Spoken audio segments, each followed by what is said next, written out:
Assalamu alaikum, урматтуу кыргыз халкым. Келе жаткан жаңы жылыңыздар менен куттуктайм. Эски жылды ыраазы болуп, жакшы узатып алалы.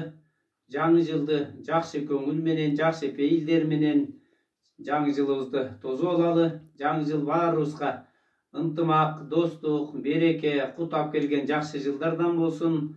Элибизге, журтубузга бейкутчулук, тынчтык алып келсин.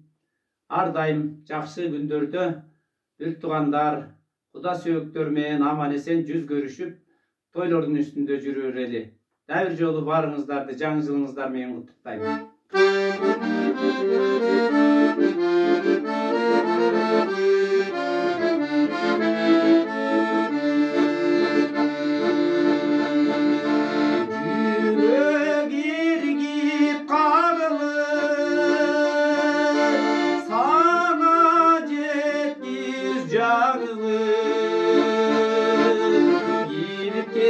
Tazdan soğuk, canı cılım canı, canı bakır